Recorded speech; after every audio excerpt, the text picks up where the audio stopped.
Okay, so today we're going to be talking about what we learned in this intercession. We're going to be talking about psychopaths. So, to start off, we're going to be talking about the differences between actual psychopaths and then how psychopaths are determined by psychopathy, and then what is psychosis. Those are all three different things that we learned about. So, we'll start off with psychosis. We'll start off with psychopathy. So, psychopathy is characterized by certain traits, and those traits have manipulation, callous, egocentric, a lack of empathy, and all people can show different levels of psychopathy. It's not only just for criminals, everyone has different levels. One thing we learned was about the average person usually scores about a 10 on the PCLR, which we'll talk about more the PCLR in a second. But that is what is determined psychopathy. Now, psychopaths, they have these traits, but psychopaths are usually most of the research found on psychopaths is about violent ones that are criminals that are usually associate more with murder, and most research is based and done off of them. And so the only way for you to know if you are a psychopath is if you have at least a 30 on the PCLR. That will determine if you're a psychopath. There are rare cases where you can have a 29 or a 28 and you're not considered a psychopath, but that's here and there for researchers. Now, some psychopaths can experience psychosis, which psychosis can come from medical conditions like brain tumors, mental disorders, having lack of sleep. They can become drug induced from cocaine, heroin, meth, fentanyl, anything of that source. Usually, when you suffer from psychosis, you'll disorientate from reality, and you'll have hallucinations, and they can either be audible hallucinations. You can have hallucinations where you feel things on your skin crawling. You can have visual hallucinations where you see things. And with the audible ones, you feel like people are talking to you, and you become very incoherent to reality and what's happening around you. And to notice if someone is experiencing psychosis, you usually see them withdraw from social interactions, and they're just in an episode that they can't get out of, and they'll stop performing well at work. They won't be able to hold relationships that they usually could. They'll withdraw from all aspects of life. If they're usually more of a social person, they won't be able to function in daily scenarios. So we'll talk about some of the behaviors of psychopaths. A lot of them, they lack remorse, and they don't really feel guilt for the things that they do. They'll lie, especially when you do PCLR interviews on them. You'll get a lot of information on them, and then you'll ask them about it, and sometimes they'll just lie about odd things like where they went to school, how many siblings they have, the kind of job that they worked at. So some of the shallow effects is that, one, they don't really feel emotions. And if they do feel emotions, they don't feel them as like an average person would. And a lot of interviews where they're interviewing psychopaths, they ask them like, oh, how do you feel about your crimes? And they'll say things like, oh, I don't really think about that. I don't feel as though what I did was wrong. It just happened. They also show a lot of lack of empathy.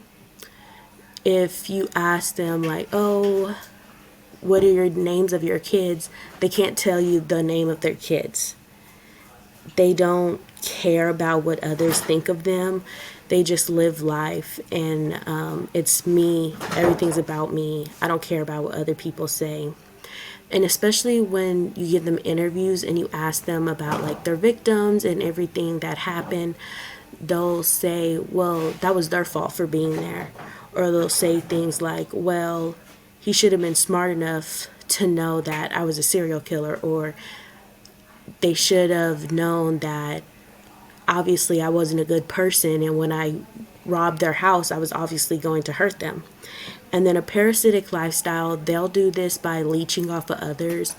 Rather, that would be their spouse, their parents, the government, their children.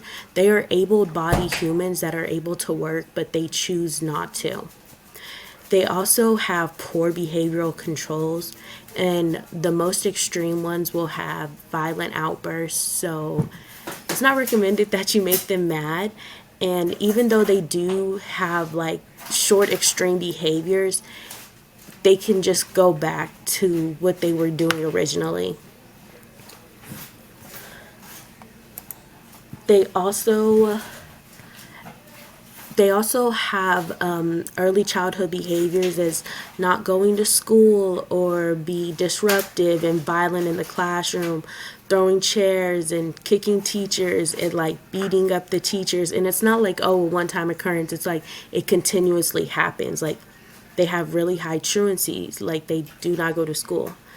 A lot of them lack a lot of realistic goals, like they'll want to be doctors or they'll want to be lawyers, but they haven't graduated high school, or they don't know the requirements for getting into said programs.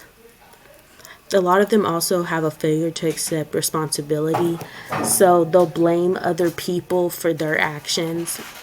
So, like, let's say that one of them robs a house. They'll say, well, that was their fault for leaving their front door unlocked. I would never rob them if they didn't leave their front door unlocked.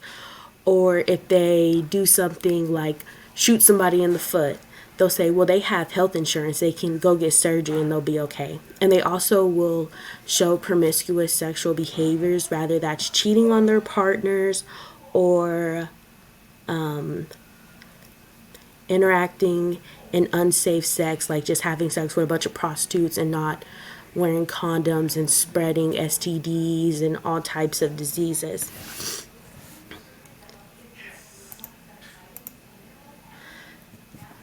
So some fun facts is that a lot of psychopaths, they don't respond oh my goodness. They don't have the same responses to as other people would have. So if you hit somebody in the stomach, they wouldn't, and normally people would lay over in pain. A lot of them do not feel that pain. They don't react to stimulus the same way. They don't react to fear in the same way.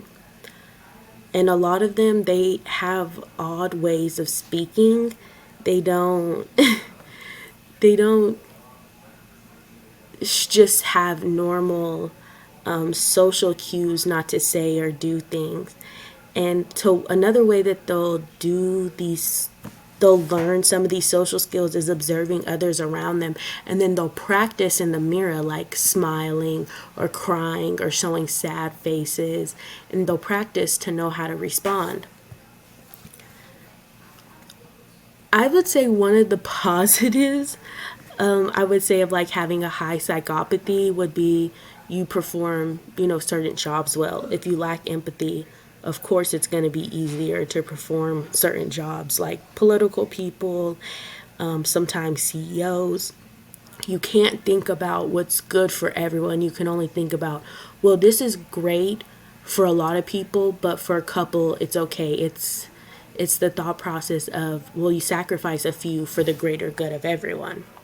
And so you don't have empathy for everyone. It's just empathy comes and goes when it's needed.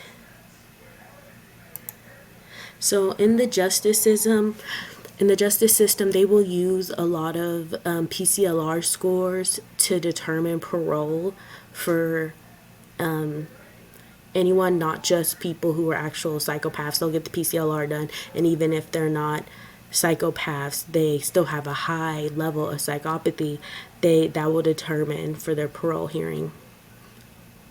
In research, high levels of it have predicted that they'll become reoffenders. And not all criminals present with high psychopathy, but a lot of them do, especially when they're in that scenario of jail.